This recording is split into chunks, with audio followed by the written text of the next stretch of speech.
अभी हमने बात की कि इनकी वैल्यू 0 पे और 90 पे किस तरह से होगी, कितनी आएगी।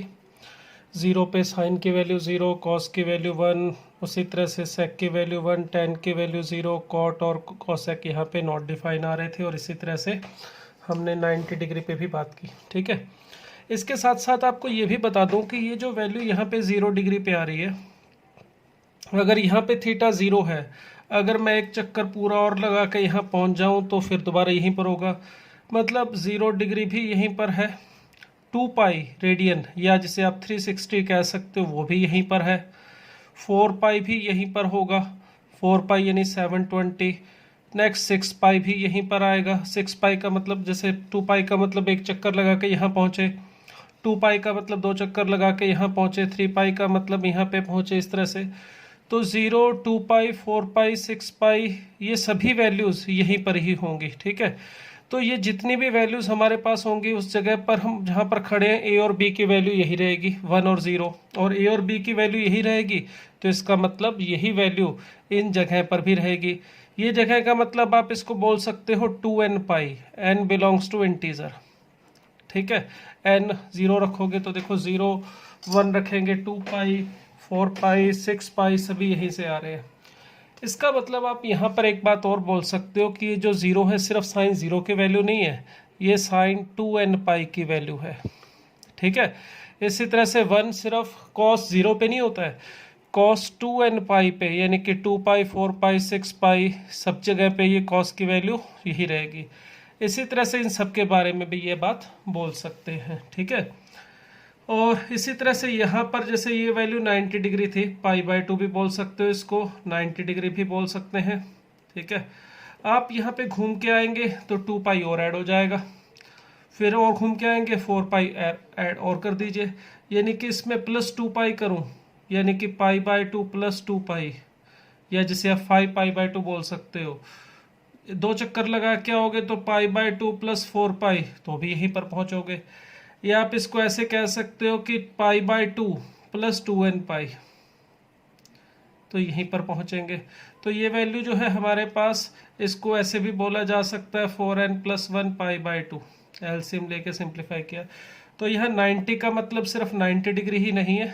ठीक है, प्लस 2 पाई करेंगे तो जो भी वैल्यू आएगी वहाँ पर भी यही आंसर आएगा, यानी कि cos 90 अगर 0 है तो आप इसको ऐसे भी बोल सकते हो cos 4n प्लस 1 π/2 भी 90 होगा।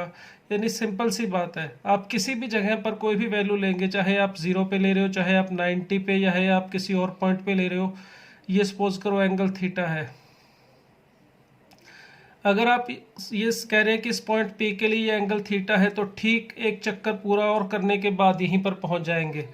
यानी इन सभी ट्रिग्नोमेट्रिक फंक्शन में साइन हो, चाहे कॉस हो, चाहे टैन हो, चाहे कॉट हो, एक बात आएगी कि जब आप पूरा एक चक्कर लगा के यहाँ पर पहुँचेंगे तो ये अगर एंगल थीटा है, अब सोचिए ये एंगल कितना हो जाएगा, 2 पाई प्लस थीटा, फिर एक चक्कर और लगा के आऊँगा, फिर यहीं पहुँचूंगा 4 पाई प्लस थीटा।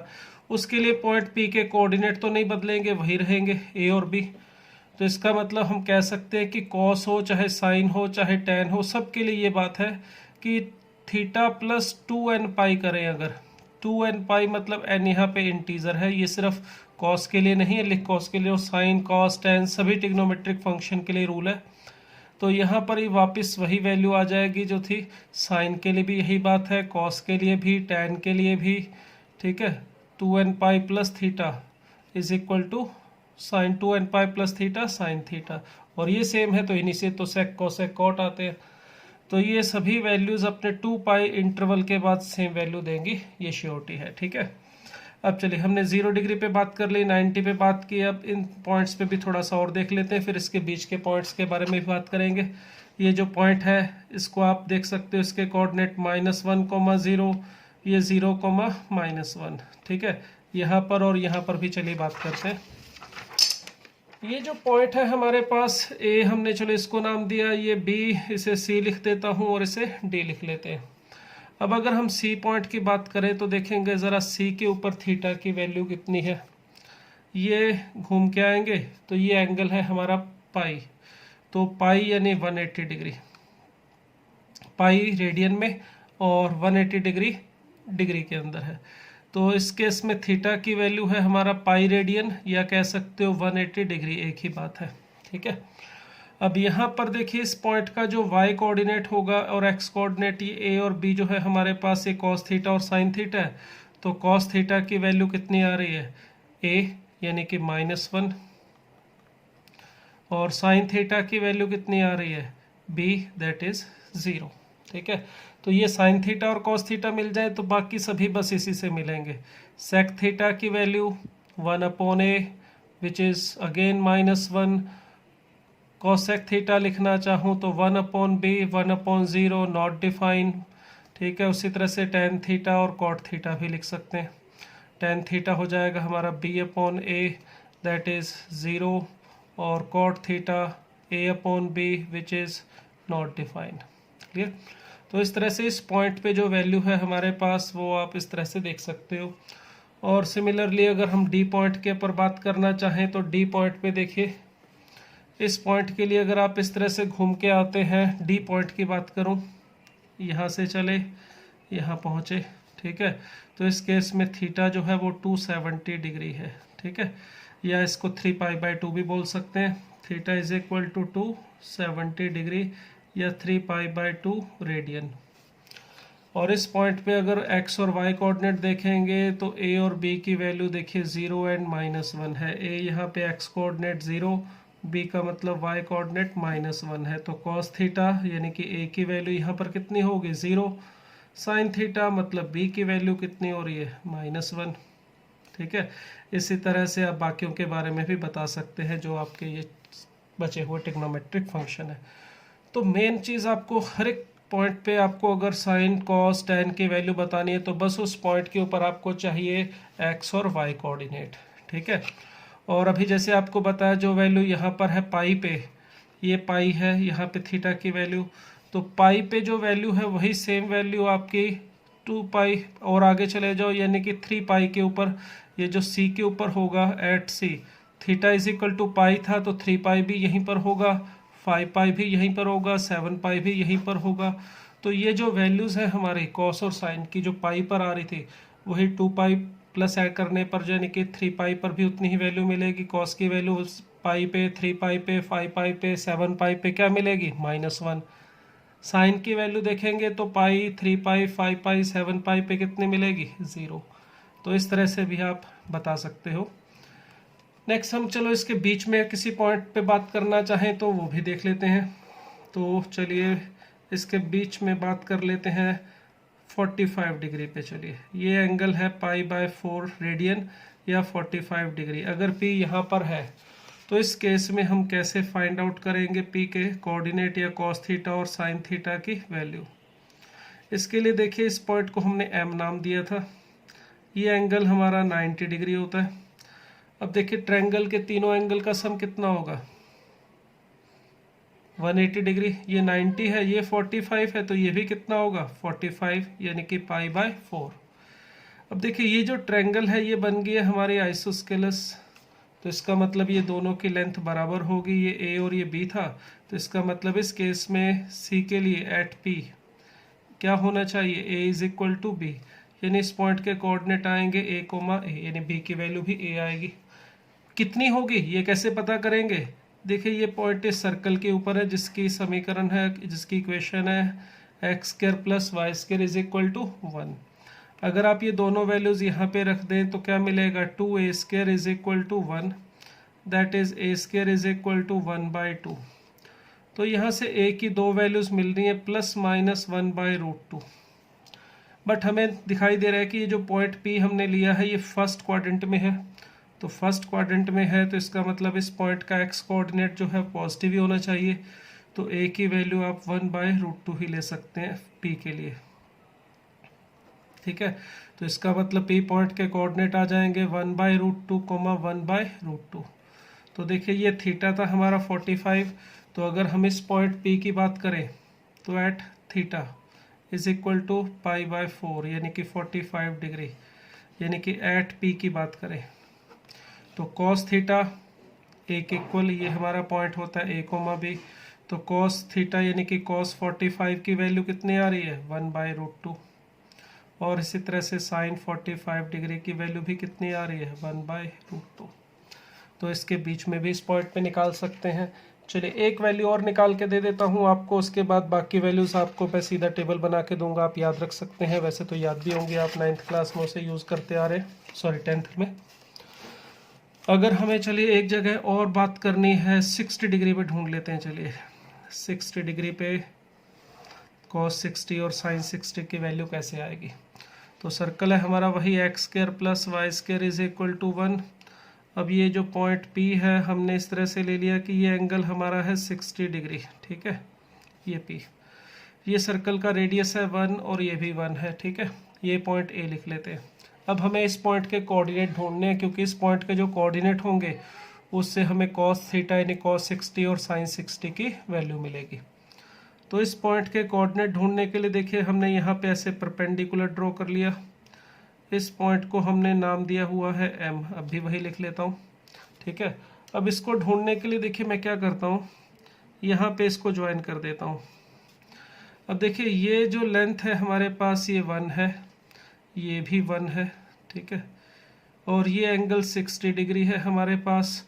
तो इससे ये जो ट्रायंगल है हमारे पास, कौन सी PAB, ये ट्रायंगल बन जाएगी इक्विलेटरल ट्रायंगल। कैसे, ये दोनों साइड इक्वल हैं तो इसके सामने के ये दोनों एंगल भी इक्वल होंगे। जो साइड इक्वल होती है उनके सामने के एंगल भी इक्वल होते हैं।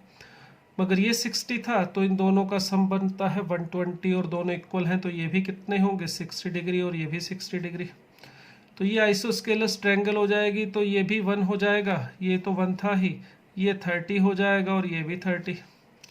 आइसोस्केलस ट्रायंगल में अगर हम इस तरह से परपेंडिकुलर ड्रॉ करते हैं तो ये सामने वाली साइड को बाइसेक्ट करता है, तो ये 1/2 और ये वाला भी हिस्सा 1/2 हो जाएगा, यानी कि ये OM और MA दोनों की वैल्यू बराबर हो जाएगी 1/2। क्लियर। तो इससे हमें P का x कोऑर्डिनेट मिल गया विच इज़ 1/2। अगर आपको y कोऑर्डिनेट चाहिए तो y कोऑर्डिनेट के लिए हमें चाहिए होगा PM, तो कोई झंझट नहीं है, ट्रायंगल OPM को पकड़ो और हमें PM चाहिए तो √OP² - OM² पाइथागोरस से ढूंढ सकते हैं। तो √1 - 1/4 विच इज़ √3/2। तो इसका मतलब ये लेंथ हमें मिल रही है √3/2। तो देखिए इस पॉइंट के जो कोऑर्डिनेट्स हैं हमारे पास A और B, ये क्या है cos थीटा और sin थीटा।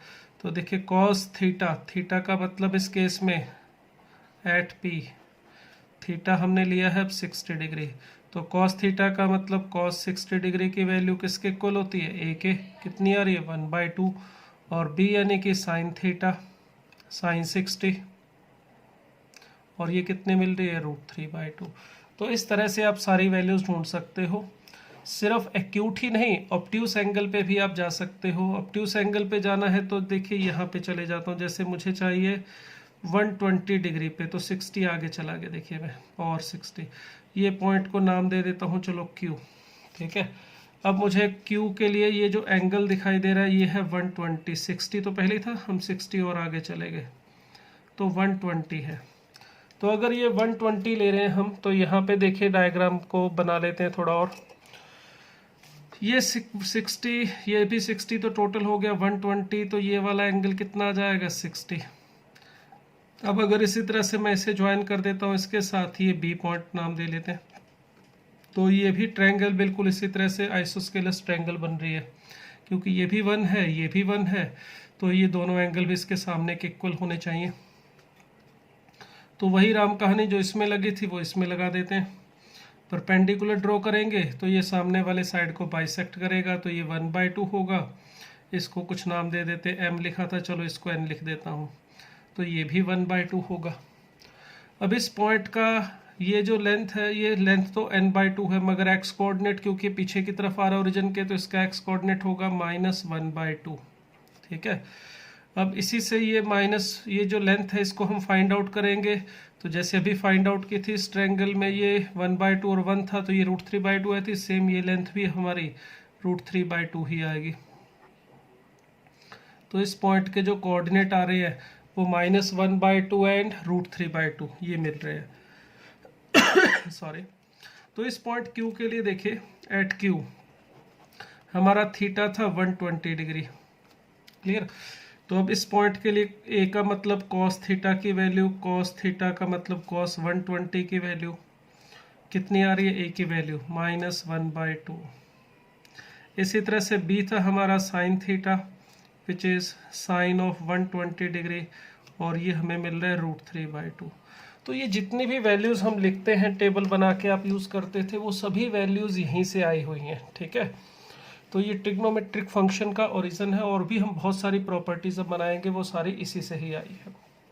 तो अभी तक हमने जो बात की, जो प्रॉपर्टीज़ की बात की, उसकी एक बार मैं ब्रीफिंग कर देता हूँ ताकि फिर हम आगे वाली प्रॉपर्टीज़ पे चल पाए। तो ब्रीफिंग में थोड़ा सा ओरिजिनेट से स्टार्ट कर दूँ। ये हमने कहा था कि इस तरह से ट्रायंगल बनती है, पॉइंट सर्कल होता है हमारा, सेंटर 0 0, रेडियस r, सर्कल की इक्वेशन x² + y² = 1। हम किसी भी पॉइंट के ऊपर टेंजेंट ड्रॉ करते हैं, ये पॉइंट P को ओरिजिन से मिलाते हैं। ये जो टेंजेंट, ये रेडियस वेक्टर है, ये अगर एक्स एक्सिस की पॉजिटिव डायरेक्शन के साथ एंगल थीटा बना रहा है तो इस पॉइंट का X coordinate cos theta, Y coordinate sine theta होता है।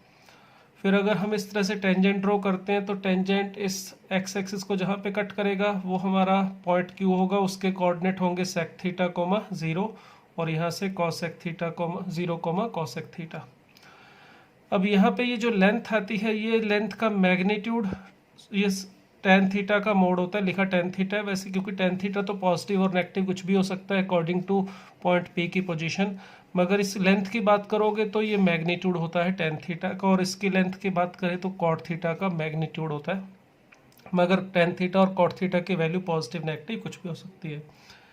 और इसके बाद हमने ये जो था ट्रायंगल लेके, ये वाली ट्रायंगल OMN से ये रिजल्ट बना sin² थीटा + cos² थीटा = 1।